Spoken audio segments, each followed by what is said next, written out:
Welcome everybody to the Barnes Restoration Advisory Board meeting. I think you all know why you're here, so welcome. Hopefully everybody online can hear me. I'm Amy Brand from Jacobs. I'm the RAB facilitator. I think you mostly all know me. Folks online, if you can't hear it all or there's any issue, please drop something in the chat. We're going to go through some online guidelines in just a minute. You can go ahead to the next slide. Oh, is it? If folks online can please mute yourself, I appreciate it. Yes, Okay, so I'm just going to run through the agenda really quickly. This is actually sort of our standing agenda, actually. We're going to do an agenda review and meeting logistics followed by welcome introductions. Then we'll cover some RAB business and then get into the environmental restoration program status update. Followed by public questions and comments and closing remarks, and then there's one. So go ahead. So meeting logistics, our general meeting guidelines for our RAB meetings is that RAB members may ask questions at the end of each topic. There's a slide where we stop and ask, and the RAB members ask questions. We answer those at the end of each topic. Kind of raise your hand or for folks in the room, get my attention and be called on to speak. Introduce yourself, which helps us a lot with the meeting summary and also helps the people online know who is speaking. So each time you can introduce yourself. We talk about a 2-minute limit. I don't time you, but just the idea is just to make sure that everybody at the table has an opportunity to ask their questions. For people who are here from the public who are not RAB members, we hold questions to the end of the meeting. If you're in the room, you can then raise your hand and introduce yourself and ask those questions at the end of the meeting. If you're online, we ask that you submit your questions through the chat feature, and we will check that and address those questions as well at the end of the meeting. Next slide. So this is less for the people in the room and more for the people online. We are using MS Teams this time rather than WebEx, so I just want to run through a little bit on how to use Teams. If you're online, you already figured out how to get here, so that's great. We would ask you to please turn your cameras off, which just saves bandwidth, and the presentation will be on screen. If you want to see who's online, you can click on participants to ask a question. Do we have any RAB members online? Is Mary O'Connell? Okay, so any RAB members who are online, please raise your hand to be called on to speak during the RAB question part of the meeting, and we will call on you to speak, and you can unmute yourself. Any public participants online with questions, again, please type those into the chat. Next slide. If anybody's participating by phone on Teams, hopefully you have a copy of the slide presentation, which was emailed out and is also available on the 104th website. You can use your phone mute button when you're not speaking, dial *5 to raise your hand and *6 to unmute yourself. There is no way for people who are on their phone to type into the chat. So if you are a public person on the phone and you have a question, we'll address those at the end of the meeting. And any RAB members who are using phone, please actually, if you could actually unmute yourself now, if there are any RAB members on the phone, let us know now. This meeting is being recorded. We use that recording. We do post that online. And we use the meeting recording to do the meeting summary. Next slide. Even before I get into that, you'll see I'm standing up here with my handy-dandy microphone. And there are 2 microphones in the audience. I would ask that people use those. So that means when we get to RAB questions and stuff, we're going to need to pass the mic around. And that you can probably, people here in the room can probably hear each other. But we want to make sure that people online are able to hear. And we also want to make sure that we capture it on video so that we are better able to do the meeting summary as well. So I am going to ask and remind you to use your microphone and again to introduce yourself. So now we'll go to welcome and introductions. Next slide. So this is the Air National Guard team. I think you all saw the email that Robert Lewis is the new restoration program manager for the National Guard Bureau, and he's going to introduce himself in a couple more slides. And so I just wanted to bring that to your attention. Sandy Gill was added as a community RAB member at our last meeting. She did email me that she's not able to attend today. So that's unfortunate. But So those are the changes to this team. Next slide. And the U.S. Army Corps of Engineers team and Battelle, and there have been no changes on this. A lot of folks are here in person today, and they'll be presenting as well. So we'll just go ahead. Actually, I want to give Colonel Holostacoon, and I don't know if I had a slide on that. I skipped over it. Okay, I'm sorry about that. I want to give Colonel Holostacoon and Kathy Hillman, our two co-chairs, an opportunity to have some opening remarks. So please use your microphone, which should be on, and introduce yourself. Hi, everyone. I'm so glad we're meeting today. After seeing the PowerPoint presentation, I'm really excited because there's actual work going to be done, and I am looking forward to the speakers. Thank you, everybody, for being here. I second everything that Kathleen just said, and to pile on, I love that the room is fuller every single time we get together, be it the Corps of Engineers team and Battelle and more community involvement. I think what we're doing here is important, and that's reflected by the number of people that are showing up and the engagement the community has. So thank you, everybody. Thanks so much. Appreciate that. Okay, now we'll get into RAB business. Next slide. All right, this is a chance for Robert to introduce himself. We had one person online said they couldn't hear, so and is one not working? Sounds like it is. So Robert, just talk more directly and closer. I just want to reiterate what's already been said. Thank everyone for coming out. You could have chosen to do anything else with your evening, if you're here representing yourself and your community, and that's something to be commended. Okay, You might even pull that stand and hold it in front of you if you want. So it moves when your head moves. No, so I'll try to do that. But thank you for the installation, for having me out there today. I got the tour with Jen. It was a pleasure. And for everyone that has put together this presentation for tonight, a lot of work went into it, and I'm looking forward to hearing everyone's input. So as I said, I'm Dr. Robert Lewis. I am taking over for Chris Brown for EPA Region 1. Prior to this, I was and still am the Restoration Program Manager for EPA Region 4. So that's Florida, Alabama, Georgia, and Mississippi. So yeah, I'm just looking forward to having a nice conversation. I'm looking forward to meeting y'all, hearing more about your stories, getting your input, and just working through this remedial investigation together. Thank you. And as I'm about to walk away, I'd also like to turn it over to Alex Jangrel-Tackett. She is with Dawson. She is the program manager for their community involvement plan. And we are doing community involvement plans across all Air National Guard installations, and she's going to tell you about that. Alex? All right, thanks so much. Good evening, everyone. I hope you can hear me okay. Perfect, thank you. So like Robert mentioned, my name is Alexandra Jangrel-Tackett, and I am the program manager for compliance at Dawson. So the Dawson and Jacobs team, we are comprised of experienced and qualified national experts, and our real true experience in this case lies on projects under CERCLA that involve community engagement and risk communication. So Dawson is supporting 76 Air National Guard installations with community involvement activities, including community involvement plans, which is what I'm here to update you on. Amy Brandt from Jacobs, she will continue to support Barnes as the RAB facilitator, while Dawson will be working to support updating the 2020 community involvement plan for Barnes. So really quickly, before I discuss what the community involvement plan effort entails, just wanted to give you a little bit more about myself and then also the project manager, Emma Kossib. So in my career, I've specialized in program management for environmental projects, really focusing on community involvement, environmental regulatory compliance, and due diligence. So in this capacity, I am supporting the National Guard Bureau with community involvement and RAB needs for multiple installations, one of which is Barnes.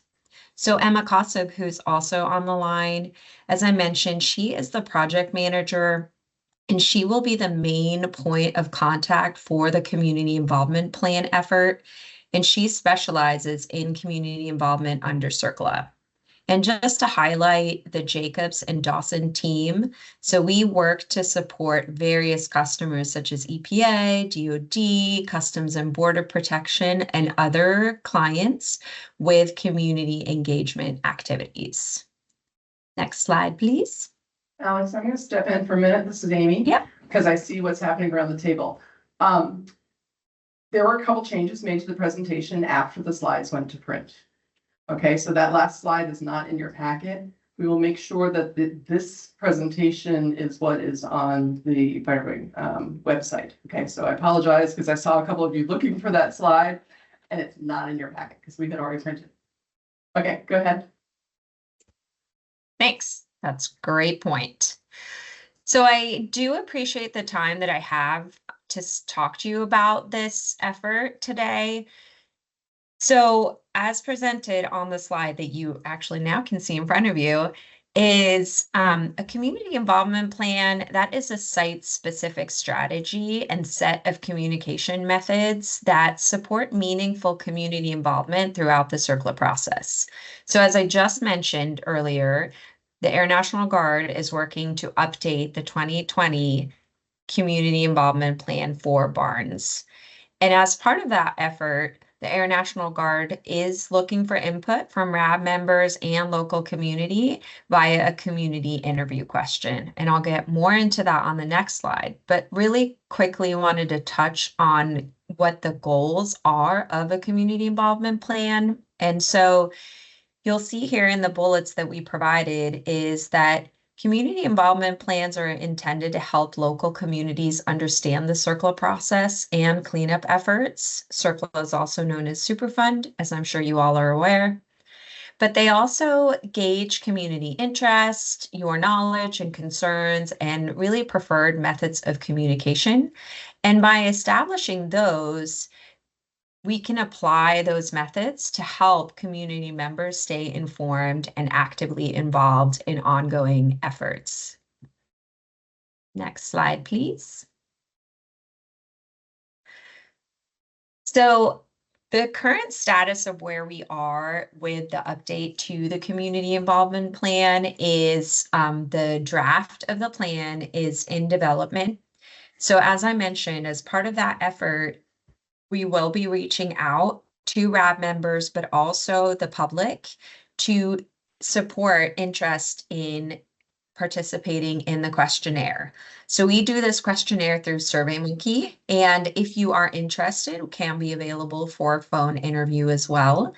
And the survey, just to clarify, it invites specific input to community concerns related to Barnes. Just to note, responses are always confidential and anonymous, so they just get analyzed and inputted into the CIP, but it's all confidential. So we've included a link to the SurveyMonkey here in the slides, and there's also a QR code that you could scan with your phone, not your cone, but that will give you access to that SurveyMonkey link through your phone as well. So we try to make it really easy and convenient. And we always do encourage, if you know any other family members, friends, coworkers, the gamut, we really do want as much community participation as we can. So we encourage you to forward these links to them. Really quickly, just a couple of point of contacts we included there on the bottom of the slide. Those include the public affairs officer and also Emma's direct email. All right, and I think I have one more quick slide. So some of the things that you will be seeing very shortly is there is going to be a social media post that will be shared that does include these details of the invitation to participate in the survey. And then there will also be a time period when we get to the draft final version of the community involvement plan where we will invite RAB members to review. And that's what I had for you today. Okay, thanks, Alex. RAD members, we're just gonna finish up the rest of the RAD business, which is not very much, and then go to questions on all of it, okay? So next slide. So the meeting summary from the last RAD meeting was emailed to you last week. I apologize for that being so late. That's on me. I've just been dealing with a lot of family medical issues this fall. So that is entirely my fault that that came out to you so late, and I apologize, but you do have it now, and I hope that you've had a chance to look at it. Has anybody, do we have comments on it? I emailed the correction. You emailed me some, okay. All right, so what we'll probably do then is, email those out to RAD members just to make sure that everybody, It was 2 typos and 1 correction on the fact that the other tax advisor had not yet been selected. gotcha, okay. Yeah. All right. Has anybody else had a chance to review or have any comments? If you haven't had a chance to review and you plan to, this would be, now would be the time to say that too, because I realize you only recently received it. Okay, do people feel okay about approving them with, you haven't seen Kristen's comments, you've heard her describe what they are. Do we want to farm those out to people to look at before we approve? Kathleen is nodding to me, yes. So I'm going to follow up by emailing Kristen's email by forwarding it to the RAB members, and then you can respond to me with your approval to finalize. Does that sound okay? Okay, Kathleen, co-chair, is nodding at me. A couple people are saying sounds good. So that will be our plan to finalize those. As is our operating plan in general. As is, they've already been posted on the website so that people can take a look at them. But shall we make these changes? We will then replace what's on the website with the final. Next slide. This is just a reminder of when upcoming meetings are. They are the 4th Thursday of the month every 3 months. I want you to take note of these dates because we have a lot of months this year with 5 Thursdays. And so, for instance, it's not always the last Thursday of the month. Look at July. The meeting is on the 24th, not the 31st. So please take note of those upcoming dates. And next slide. Okay, on the TAP grant, I think this will be Colonel Sinclair.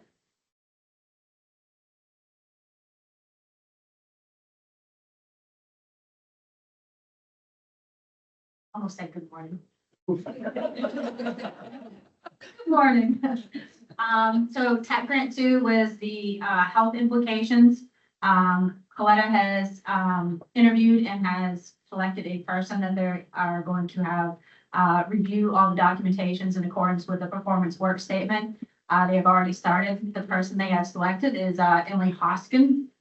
She has a degree in environmental health science with a minor in math, as well as in water policy and resource management. And she's been working, recently has been working with doing water quality and environmental quality for a public water company. Or not company, but for the public. And she's been doing this for about 10 years. So she's been reviewing and interpreting all the data and information from the water in those systems and providing that information out, as well as looking at any of the contaminants that have been found, as well as any of the health concerns.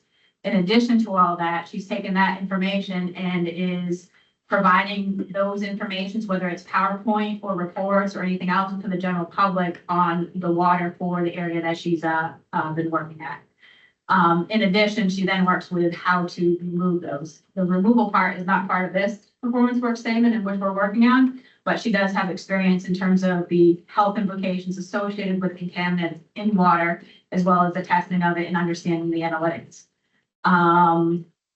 One of the most recent things that she's done has been training because of the water and the operators for cleaning and making sure water is good. She's analyzed some of the water and then given a group presentation to 70 of the operators in terms of the history and health concerns of PFAS, and then how to interpret the results that they may be seeing in the water when they're treating the water systems. And she's already started going through all the list of documents that are in the PWS. As of right now, she doesn't have, performance work statement. As of this time, she doesn't have any questions or a need for anything else, but we're in contact on a regular basis to make sure if she needs anything.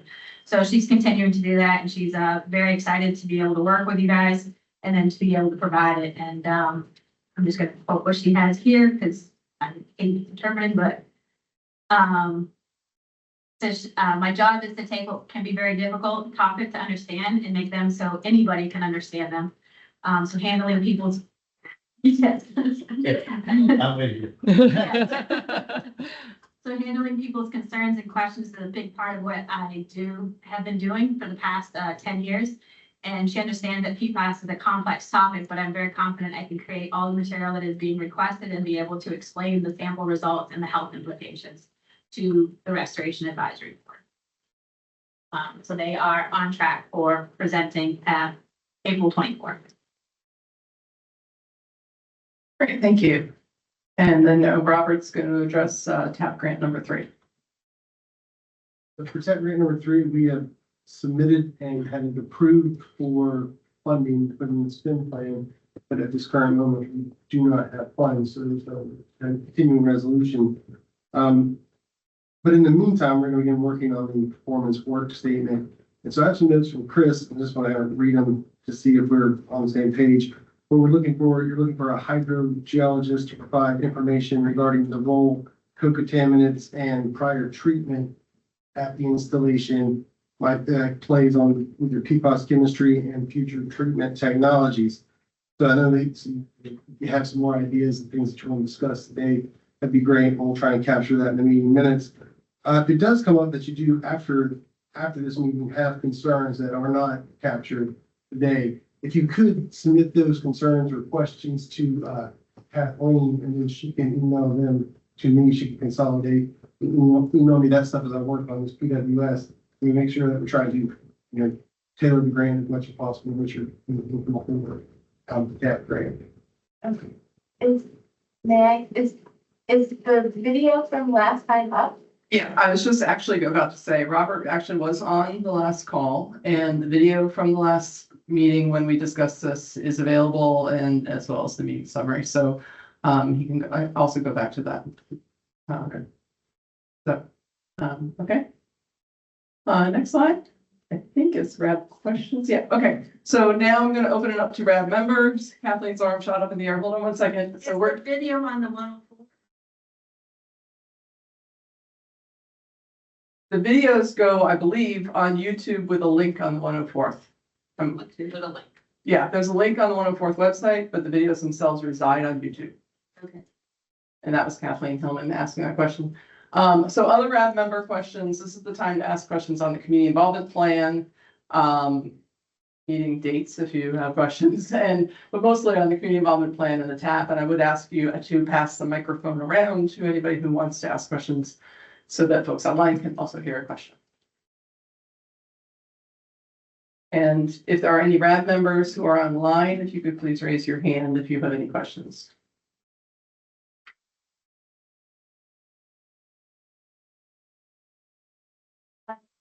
Use your microphone, please. Okay.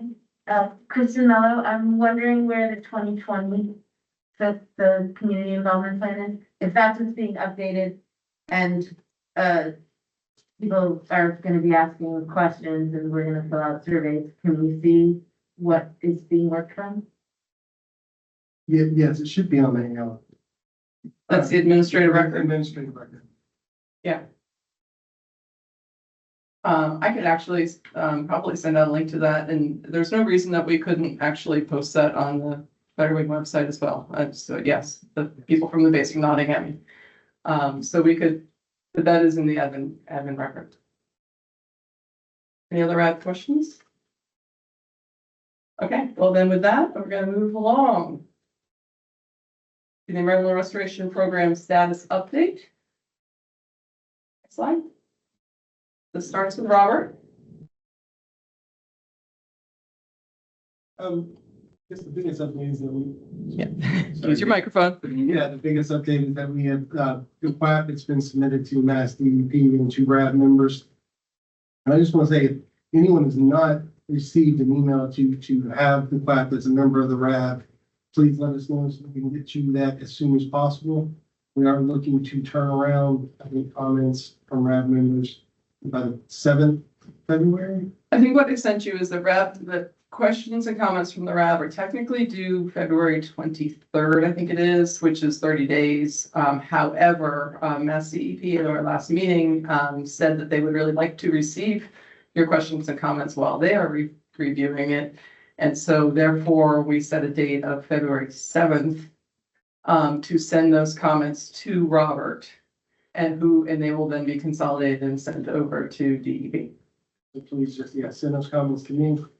And that will be discussed here in a little bit later by other people more knowledgeable than myself. The other thing I want to mention on this slide is just that we still looking to begin the field sampling activities in the spring this year. So looking forward to that.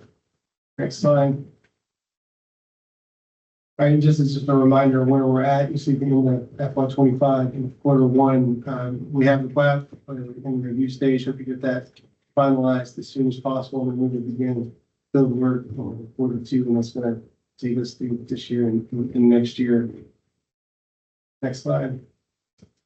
And this, I just left it in as a reminder that if we want to look up, we're still working on that top oval, we're finishing that up, finishing up the plat part of the RI, and then we're going to move into the field investigation. We'll start collecting some data, which I know everyone's looking forward to. So this is just a reminder, we're still a long ways to go in this RI, but we're getting there. So next slide. Too bad we can't read it though. Yeah, well, I mean, you can't read it on this paper, you can't read it up. You should be able to read it in the version that we sent to you, and then where you can zoom in on your computer as well. And that's a good opportunity for me to also say to the folks who are online, which we may be able to zoom in. If we go back to discussing some of our maps and stuff, we may be able to zoom in on what's on the screen, or if you want us to zoom in on this now. For folks who are online, little trick, if you hold down Control and move the little wheel on your mouse, you can zoom in on your own screen.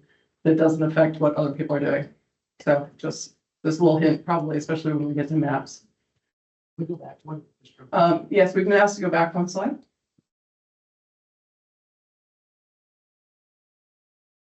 Okay, we're going to move forward. If you have questions on that, we'll come to that later. Okay, moving forward. Go ahead, Robert. yeah, I'll just say, is on VOD PFAS website recently, they have updated the RSLs, the regional screening levels.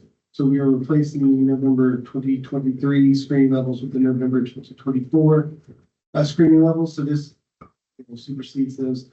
The change to the RSLs came out, about the same time as this plat was coming out, so they are not reflected in it. They will be reflected in the final version. And we're also going to be using, just so everyone knows that you're going to delineate to go to the lower from the regional screening levels and the maximum contaminant levels. And that's going to be used for our delineation during this. All right. This is different than. We updated, sorry. This is again, another change that was made to the slides after we went to print. You'll see that bullet 4 on your handout is probably harder to understand. We tried, and you're welcome to refer to that bullet as well, but we tried to clarify it in what we're presenting here. January 17, 2025. And so it's a typo. It's in the handouts. It says 2024. It's a typo. That was my fault. We corrected that as well.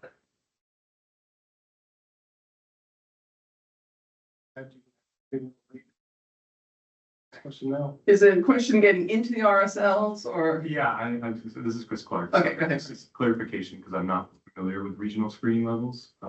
Would you be able to explain a little bit more about what those are and what that concentration is? I can provide you with concentrations on the website. I don't know them off the top of my head. It's quite a number of them. But it's the levels that we're going to use to, it's been set out by EPA for us to pay going into, so it's going to have a value. So most, CLs, but similar fashion to CRCLs. That will be explained by, like I said, Later in the I presentation. can do a better job. I came with that. But that will be described later. Yeah, Did I describe that. Okay, thank you. Sorry to interrupt. No worries. Moving on. All right, and then, so yeah, I'm gonna introduce them. So Whitney's gonna take over and speak more about the lab.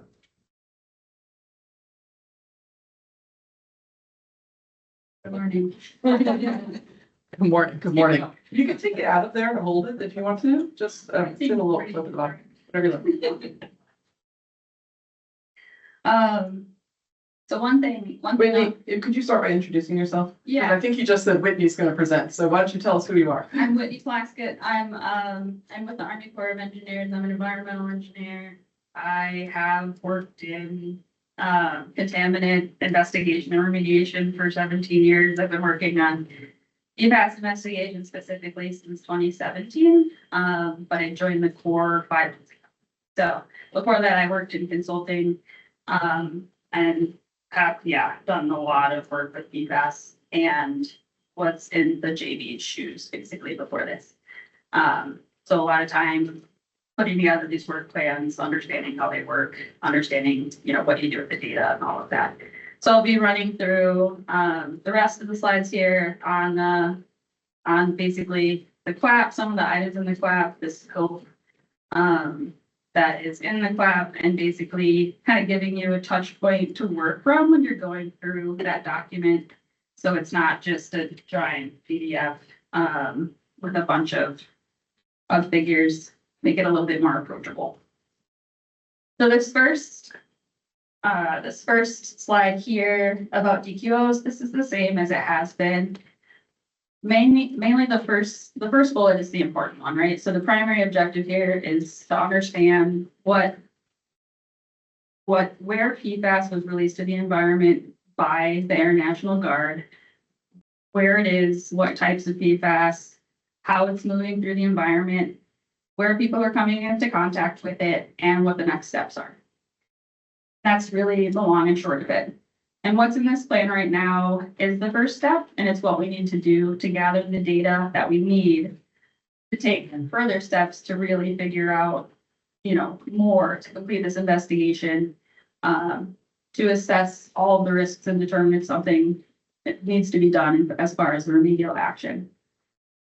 So the DQOs are in worksheet 11. I'll mention that again later. The quality assurance project plan that you've been given is the work plan for all of the work that's going to be done over those next few years that you saw in the schedule. And like I mentioned, this is just the first stage of the RI. And I'll go a little bit into the QAP organization in the next slide. So here, most of the QAP format is really based on how to collect it in the field, by scientists and geologists, and how folks in the lab are going to calibrate their instruments, analyze those samples that are collected, how validators are going to look at the data to make sure it's good or not, what they're going to do, if it's not good, how they're going to reject it. So really, when I look at QAPs personally, the worksheets that I look at are the ones that I've highlighted here. They're the ones that are describing, to me, what the sites are like, what I'm looking at, what the site history is, what the plan is, why we're doing the work we're doing, where we're doing it, how it's being done, and, what samples are being collected and why.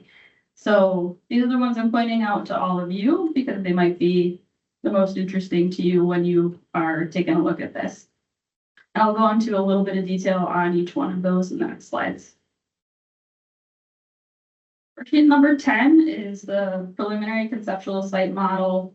So the CSM, or the conceptual site model, is really the story of the site and how everything works on the site, how we understand it to work, and it's informed by the site data. So that includes how the sites were used previously, what was used there, when it was released, how it traveled to the subsurface, the groundwater flow direction, and how even just the different types of PFAS act in the ground, right, when they're there. And we're always updating this. So when we go out there and we collect more data, if we find something, right, that doesn't fit in with how we understand the site to be, we're always updating our understanding of this to make sure that what we're telling ourselves happened is correct, as scientists. So that says preliminary because, we understand where we're at. We're at a starting place. We need to go out there and collect more data for sure. So the next worksheet is data quality objectives. So that really has the goals of the investigation, how we're going to look at the data to make sure it's of good quality to be used, how we are going to use the data, and how it will drive us forward in the remedial investigation itself. Worksheets 14 and 16 get into a lot of detail about each of the field activities. So if you want to read a lot about, what's going to be done to sample soils, that's where you go. If you want to read a lot about what's the process going to be to make decisions about, where to collect samples during vertical aquifer sampling, that's where you would go. It also includes an approximate schedule for when things might be done right now. That's going to be based on, access, field conditions, and a lot of things, but at least it kind of lays out an approximate timeline for how long right now we think things might take in the field. Then the next slide has the last two. So the top one, worksheet 17, sampling design and rationale. That basically has like one paragraph for each one of the types of sampling that we're doing. So if you don't want to read a whole page and a half about soil sampling and you just want to read a paragraph about it, you can go to worksheet 17. Worksheet 18 is a lot of detail about exactly how many samples will be collected, which areas they'll be collected from, at what depths, what those samples are going to be named, exactly, what the rationale for collecting those samples are. And it's really important when you're looking at worksheet 18 to look at the figures. So, because worksheet 18 is going to say, like, at SW, well, they all start with Barnes, but Barnes dash SW dash 01S, whatever, right? We're going to collect 4 samples from these depths. And if you don't look at the figures at the same time as you're looking at that, it's going to be not mean anything. So the PDF does have bookmarks in it, so you can flip back and forth, and they're really just, it's best to look at them at the same time. Yeah, so that's what I look at when I look at a class, because I'm not working in a laboratory, basically. Oh, thanks. The next slide does have basically like a bulleted list of all the types of things we're gonna do and in the field, right? And kind of in the order that they'll happen. So the first thing you gotta do, right, is get permission to go on everybody's property. And there are over like 20 properties that we need permission to go on. So some of them are, working with the city of Westfield to do drilling off of right of ways. We've tried to limit the amount of properties we need to go on and like the amount of tree clearing or anything like that we need to do, right? Disturbances. So a lot of them, we're just trying to work where we don't have to, cut down trees or anything like that. Some of them, right, we have to like walk through someone's yard to potentially get to a pond to sample it, and we're gonna ask for permission for that. We're not gonna do anything without getting permission. And the rest of them follow, right, checking for utilities before we put any holes in the ground, sampling soils, sampling groundwater, surveying locations at the end, disposing of our waste, which is, just soils that come out of the ground when you're drilling. And then making sure we file everything away and manage the data along the way too.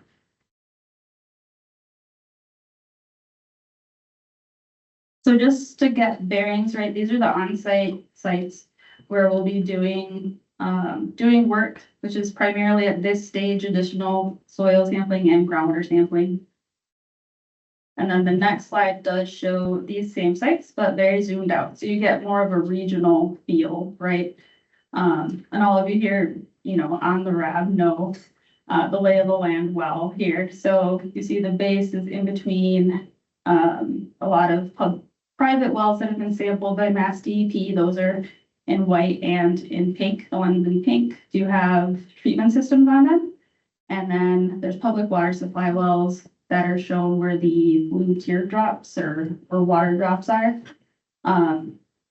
So a lot of the work that we're doing is groundwater sampling, and the locations that we're sampling have been deliberately placed, in between the site and these locations, so we can understand the relationship of the PFAS plume on site to these drinking water sources.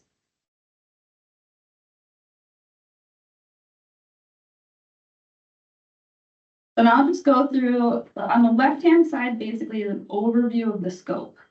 Just like all of the, all the soil sampling, this is just surface soil sampling that's planned in a table on the left-hand side. And on the right-hand side is an example figure from the QAP that you can see, for example, like AOC 1, which is one of the fire training areas.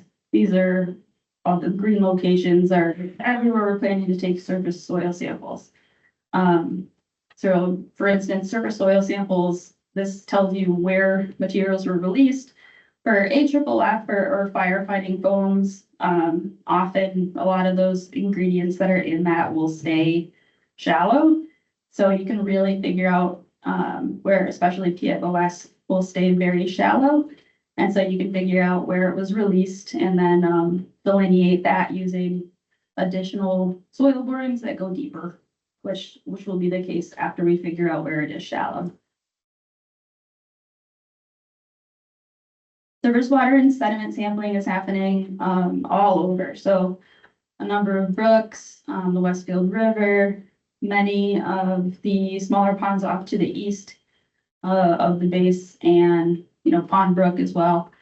So this will determine, and sediment sampling is going to happen at the same locations. So sediment is just the basically the sand at the bottom of any of these water features. So that'll be grabbed as well. And this will tell us, especially for surface water, right, like what is flowing into these areas and what is flowing out of them. So if groundwater from the base is discharging to some of these locations carrying PFAS, we'll be able to see that. And if it's not, we can see that too. And then the vertical aquifer sampling, this is just the part of this figure. So south of the base on figure 9, there's 10 locations. They're in green on the right-hand side. So samples will be taken at the top of the water table, and then 3 additional ones based on the soil types we see while logging. And these are all south of the base because groundwater from the base predominantly flows to the south. And we do know that based on the work that's been done on the base. We don't know exactly what angle it goes off at. So the reason why these are spread right from east to west is to really figure out like where the concentrations are higher and where it's appropriate to screen monitoring wells and just do more work. So using these, we should be able to see where the concentrations are both horizontally and vertically higher, so we can really zoom in on where things are going. And then generally, there's going to be a lot more groundwater sampling on and around the base. So the existing monitoring wells are in red, and those will be sampled again. And then there's going to be proposed additional monitoring wells all to the north, east, and west. These are directions that groundwater also might flow, right? For the other brooks. So that's just an overview, and if you have any questions, feel free to ask. Okay, so before we start the RAD member discussion, and that was a lot of information, I get that. I want to emphasize that the point of this presentation was to talk about how to read the UFP QAP, which has all been distributed. Again, if you have not downloaded it or had any trouble getting it, just let me know and I will get a copy out to you. So the presentation focused on giving you an overview of how to read it, comparing the tables to the maps and that kind of thing. So I want to make sure in the RAD member discussion, we want to make sure that everybody understands what's there, what you might be interested in, what else is there that some other people might be interested in, and how to read all those. you have, again, just reiterating, we've, given you a table, that you can use for submitting questions and comments. And again, if you want Mass DEP to be able to consider those as they're reviewing as well, then we ask to get that in by the 7th of February. So, so are there questions about how to read the UFP QAP thing? And we're not going to get into details of why aren't you putting a monitoring well over here or that kind of thing. Those are the types of comments and questions that should be put into your comments and questions on the UFP QAP. Just want to clarify. Colonel, Comments, want your comments, to be- use your microphone, please. you'd like your comments to be considered by Mass DEP by the 7th, but if past the 7th, you have comments that would still like to be considered, they can still be submitted up to the 23rd. Okay. That's right. Thanks for pointing that out. I appreciate that. Okay, RAB members, comments and questions. Kathleen, You will. again, well, hold on, use your microphone and introduce yourself. We got rules here. I'm not used to this. Good morning. Good morning. Now I forgot my question. You said time. And that is the best. You Timeline. said time. Yes, is there any timeline that we can see as to when this is gonna start, how long it's gonna take, and when the results will be? I am an action person, as you can tell. I think that you mentioned that there is a timeline in the UFP QAP. There's a timeline for the field work that's estimated right now at the beginning of worksheet 14. So if you look there. Oh, I've got an answer. There's a little thing on the side you click on that says worksheet 14. That'll take you right there.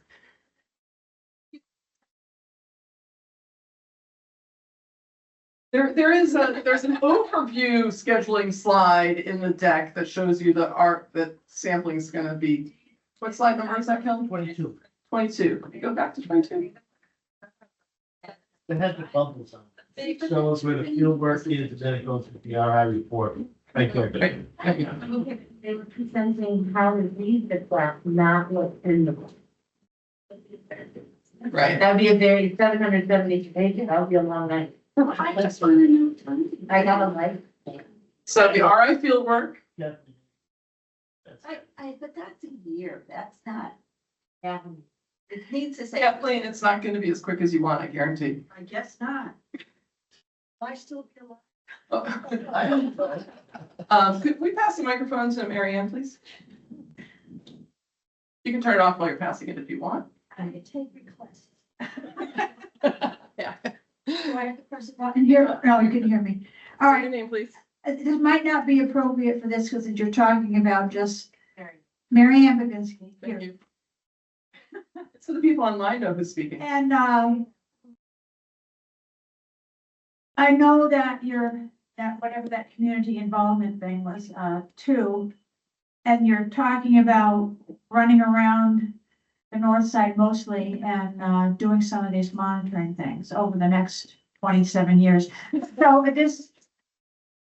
So what kind of outreach and how are you going to communicate this to the population up there? That this is gonna be happening. We're reading all of this and who's responsible for letting them know. If somebody's going to approach them and say, we're gonna come and walk through your yard because we have to get to the brook in the back, or we're gonna dig a hole in your front yard. How do they know that this, because we get this all the time when people go door to door, they have to go through the city and make sure that somehow the city notifies and will tell people, because they're gonna get phone calls and they want to know ahead of time that this process is going to be happening over a period of time. Right. And it's very difficult to get that information out to the people because they don't read the paper, they don't go online, or, lots of misinformation gets thrown out there too. So I don't know if that's part of this whole process. Okay. So to start, we will absolutely have a public affairs engagement coming from the base. So as much as, we can't make people read, we can't make people, Right. watch what's on TV, but we will do an outreach to say, hey, this is going to be going on up on the north side. Pile onto that, part of what we have here in the RAB is exactly that, right? The members of the RAB board, part of our responsibility is to get information out to the public. So as we are, sitting here discussing the QAP, we also need to be having the same conversations with our friends and neighbors, putting it out, if you're at a church, be talking about it at your church. If you're part of a Lions Club, talk about it at your Lions Club.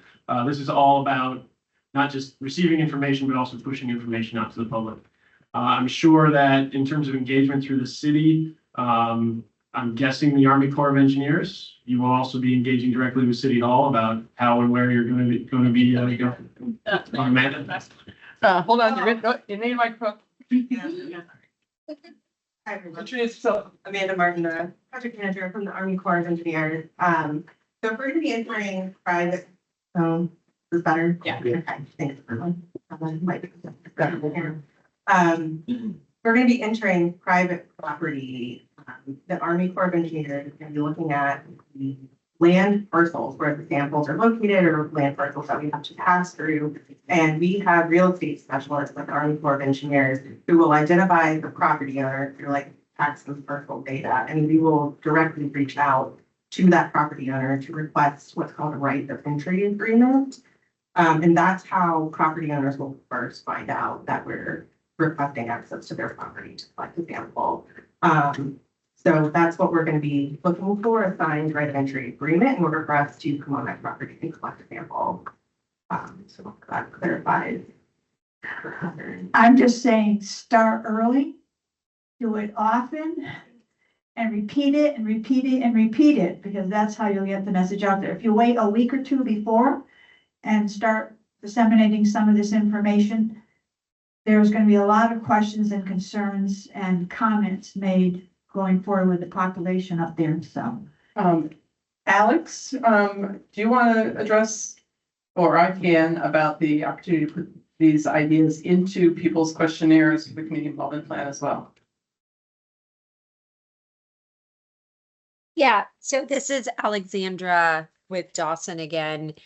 Where we do the community involvement survey questions, we work with the Barnes POCs, and we can incorporate questions similar to that. But that's usually we have standard questions that we do absolutely include that really focus on how the community receives their information. So that'll, you can select let's say social media or news outlets, and that helps guide some of the process of how information can get pushed in the hopes that that information can reach as many people as possible. Did that answer your question? I think in summary, you lost your mic. We'll come back to Marianne. I think to just summarize what she's saying, because although I'm not writing this community involvement plan, I write others, is that in the process of completing your community involvement plan, if you want to include comments about timing of information or recommendations on how to get information out, go ahead and get those into your questionnaire as well. And for my next song. Go ahead, Marianne. No, I'm just saying, all of that is wonderful. I've been a part of all those kinds of plans to reach out. But as I said before, starting early enough and repeating it often, and how many different ways you can do that, because not everybody gets the message at the same time. And then that's what leads to a lot of confusion once we get going here. So, and involving the city too, so that they know and can answer some calls that they're going to get, because no matter how many people you try to outreach to, there's going to be those who don't get the message until something starts happening in their yard. Thank you. That's right. Thanks, Marianne. Other RAB questions and comments? Kelly, please. The microphone's going to him. Hello, Kelly Pease. So, yeah, I think one of the briefers said they're gonna work with the local community too, like probably the health department or something, to reach out to some of these folks, right? I think somebody briefed that, but my question is, when this field work starts, right, this spring, and it goes through next year, are we gonna get some feedback as that's going on, or is that not gonna have anything come out until we're already in the report writing phase, or till the end of the writing phase? Are we gonna get some data coming back during the field work and let us know? We're passing the microphone back to Robert. Yeah, we should be able to get you some data, before then, and we'll get, we'll have our first round of sampling. We'll go out, data will be collected, will be sent off to the laboratories, we'll receive it back and get validated by the chemist. And at that point, when we have, validated data, we can share that data, with RAB members. And that'll help us as we plan the next field event. So you will not have to wait till the end. Other RAB questions? We now have a microphone, a colonel passing the microphone, who has better knees than I do apparently. Yeah, me too. Other questions and comments? Any hands raised online? Kathy Hillman again. Okay, Kathy. Is there, are those people already pinpointed their properties already, or is it, you're still in the working stage of pinpointing the properties? I may be wrong, but we're still in the working phase of, we have the sites pretty much picked out, but we'll be in the continuing to refine that as we move forward before we go out and sample. And would it be correct to say that while this UFP QAP is still a draft, those are not final? Yeah, until we finalize it, it's not final. So it's the easiest way to put it. I think. Mary Ann? Just a quick question. I thought when I glanced through that document, which went on forever, I thought I read something in the email or in the document not to share that at this point yet. So we don't want, do we have a time when we can, if you're gonna go outreach to people, you don't want to share the document, but you want to let them know what's going on. Okay. No, when the final will be put out on the AR record, administrative record, and then it's a public document until it's final. It's just we don't want it out and disseminated among the public because things will change. And then you have two different documents out there. It'd be better just final documents all with. So we know this is gonna happen after February 23rd, but you don't know when it will be finalized yet. Well, I mean, that would depend on the comments received back and how many changes we have to make. But it shouldn't be, to address those comments shouldn't take that long. But It's a long document. I'm not going to speak for everyone that has. But they also want to start field work in the spring, so I know they'll be working to get those finalized. Kristen? Kristen Mello. So, my first question is about the CIP. I downloaded the one from 2020, and it says that the CIP is the broad scale, communication plan for the community for the environmental restoration program. Is that correct? Is my understanding correct? And that it is not just this cleanup process, but all of the cleanup processes at the base? Yes. Okay, thank you. And I didn't know that before, so thank you. That fall under the environmental restoration program. Right, anything under now this may be like the major one currently, but if there were some other release or something, this is the plan that, Yeah. the base would follow. Past cleanups and the past RABs, the tool areas. Great. Sorry. Yeah. Anything that's been mitigated in the past, and the example would be the fuel storage area. There is an ongoing mitigation there, and that all falls under the CIP. And that was the plan. So question two, the, what was it, regional screening level, what is that for there? Anybody? Yeah, that sounds like a great idea. So the regional screening level Introduce is yourself, please. Jennifer Appel, Project Canvas from USAID. Thank you. The regional screening level is a risk-based concentration that is set several orders of magnitude below what is considered an acceptable risk. So if an acceptable risk is 1, the RSL is like 0.01. And that's so that we can screen our data against it and narrow in on what we need to look at closer. So it's an initial screening number. Okay, Who sets those numbers, Jennifer? EPA. Sorry about, Massachusetts. So it's. Please use the microphone. Thanks. Marissa Prisha, Mass DEP. Right now, our, levels are still the same for 20 parts per trillion for the individual, or 6 of the PFAS identified compounds. I know that EPA standards, they're being reviewed. We just haven't heard word yet where we land, at this point.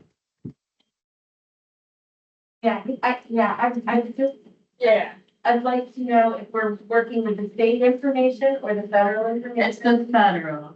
So the RSLs are just federal numbers and they keep driving them down as they figure out new toxicological information.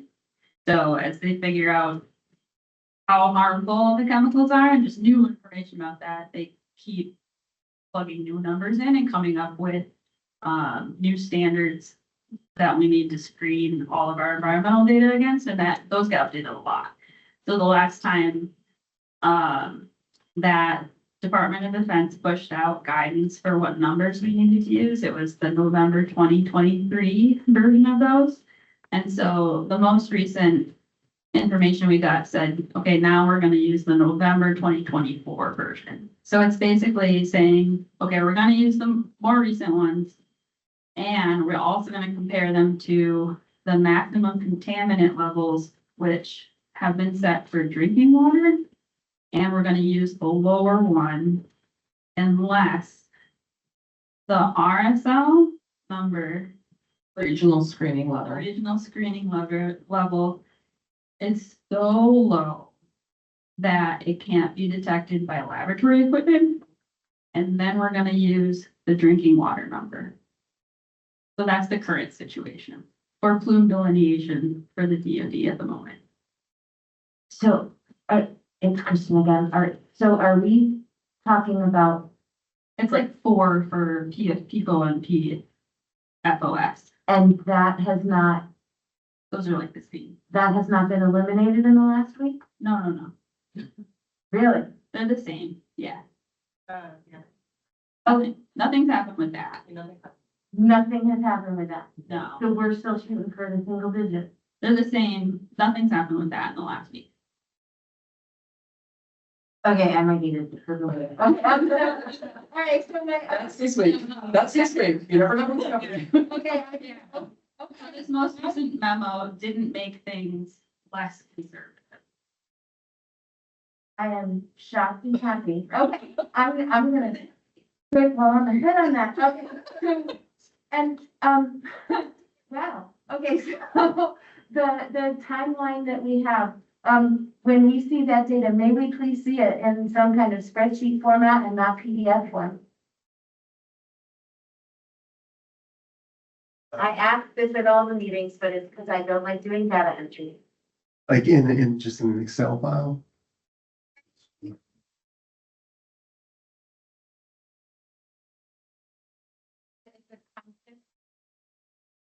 When they share data with me, I don't have to be a data entry. That's my question. Yeah, I would have to take that question back. Please do. Yeah, well, Okay, we're gonna make that an action item. Thank you. I said that out loud so that I make sure when it comes through our minutes, I remember that it's an action item. Okay, Chris Clark? Chris Clark, follow-up question for the RSL too. So if that level is below the RSL, will that just be reported as a non-detect level, or will that be reported as a detected, like as detected, but not included in the delineation? So if the value detects, like using the analytical equipment that you have, Yeah. and it's a value that's lower than these made-up numbers, but is an actual number from analytical chemistry, will it be reported in the delineation? The data, if the laboratory equipment detects something, that detection will be reported still no matter what. Yeah.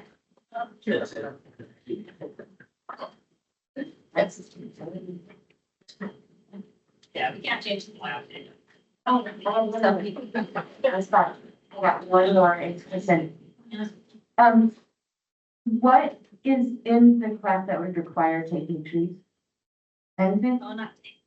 Trees, right, we had it, said, right, it was No, yeah, mentioned that trees get taken down, what would we be doing? Right, so it is just when, this is Whitney. Sorry, I've been talking a lot, I'm not saying Whitney. Sometimes, right, some of these rigs, these drill rigs, in order to put a hole in the ground, like the smallest footprint some of them have is like 8 feet by 6 feet, and that's if there's not a person standing there working with it. And so they need room. And so the best thing we can do to not have to cut something down in some cases, right, to give them room is to put them just next to the roadway where it's already clear. And we can put them like, next to a sidewalk or in a, parking lot, but technically a right of way, something like that. So in every case, spent a lot of time looking at each location and moving it so it had the least impact on anything like that. And like affects the fewest amount of properties and all that. We really. Yeah. Yeah, sorry, we have a terrible problem with trees being cleared on the north side. So anything we can do to save every single tree we can, the north side residents would very much appreciate. Thanks, Kristen. Other questions? Okay, we're gonna move on to public questions. I think all the people in the room are part of the program in some way. Do we have any public questions online? We do not have any public questions online. Go to the next slide. I think the next slide is public. Next one. Okay, here's your contact information. Colonel Hoskin and Jen Baker, but actually the phone number and email is for public affairs. So if you can submit questions directly to Jay. Kathleen's contact here information is here. I want to remind RAB members that part of Kathy's role is to be the collector of your comments and questions. So if you would please submit those to her. That's my phone. I'm really sorry. Hold on 1 second. I'm so sorry about that as well. Hold on. Sounds like a family member that's in the hospital. While she's doing that, I've asked for the, for emails to be sent through Kathleen's, because I have so many, I would just in states and ARIs, I don't want to miss anybody's emails because they're important. So if I can have them consolidated, that's one of the reasons I've asked for Kathleen to do this for my benefit, to make sure I don't lose any emails, because I don't want to get caught up in this, anything that comes in. So if anybody does have those, it really helped me out. They would be sent through her. I mean, Kristen had one question, so it would be good if. Okay, so we'll send those through Kathleen. I'd actually like to point out that we actually, Robert and I had a little discussion with Kathy, if you don't mind me sharing, right before the meeting, where we're gonna sort of refine our process a little bit. And I think it's actually in our operating procedures, but we haven't been doing it on a regular basis. We're gonna set up a meeting with Kathleen and Robert and Colonel Hoskin and myself and probably Jen Baker. Just co-chairs. Probably about 6 weeks before the RAB meeting, to go through the agenda for the next meeting. Before that meeting, and this is up to you, Kathy, how you want to handle it, but I would recommend that RAB members get, whether you have a meeting or you just submit stuff by email or whatever you want to do. But if you could make sure that Kathy is prepared for the agenda planning meeting to know what questions and concerns do you have that you'd like to see us try to address in the next agenda. That doesn't mean that's the only chance for you to ask questions by any means at all, but it does mean that we can try to address them in the presentations as we move forward. And it just sort of, I think, will make things a little bit not efficient in terms of time, but in making sure that your questions are getting addressed. Does that sound good to folks? Okay. The other contacts on here, so Robert's email and phone number are here, as well as Caprice. And Caprice, could you introduce the person who's with you, who I'm guessing is from DEP? I should have done that at the beginning of the meeting. I apologize. This is Caprice, Mass DEP. I'm happy to introduce our new Deputy Regional Director, Tamara Cardona Merrick. Thank you. Thank you. Hi, everybody. I started with DEP in September of this past year, but I have been working on site cleanups for almost 20 years in the states of Washington and Alaska, and I've been working with PFAS since 2010. Great, thanks. And I apologize. I didn't do the very beginning. I should have. And which also reminds me, if everybody here could make sure they please sign in, that would really be great. Next slide. Websites for more information. You have all seen these before. Next slide, I think, is just closing remarks by Colonel Moscoon and Kathy. You guys could take a pick on who would like to go first. I'll go first. Yes, go for it. Okay. Thank you again, everybody, new faces and getting to know the team that's gonna carry us through the RI. Again, it's gonna be a long process. Kathleen, I'm sorry, it's gonna be long, but the purpose of it being long is to make sure we get it right. And the data and the science are the most important thing over the next year, and then we'll make the best advisory decisions that we can through that process to make sure that we have a resolution that works for the residents of Westfield and everybody who's working up there on the base. Especially me. Go ahead, Kathleen. I would like to thank everybody and welcome to the new people. It's always good to see more people who are PFAS educated and know about it instead of just having people just starting to learn about it. It's nice to see that, and I welcome all of you to be here because I know your expertise will be wonderful. And Whitney, you blew my socks off tonight. You explained everything so precisely for me. You got it down to my level instead of up here. Thank you so much, everybody, for coming. Thanks, everybody. I really appreciate it. This might be our record short meeting. I think the next slide says meeting adjourned. Thank you. There you go. Thanks everybody for coming out. There are cookies on the back table. If you didn't get any, grab a couple on your way out. And I appreciate your being here. Everybody drive safe. Thank you.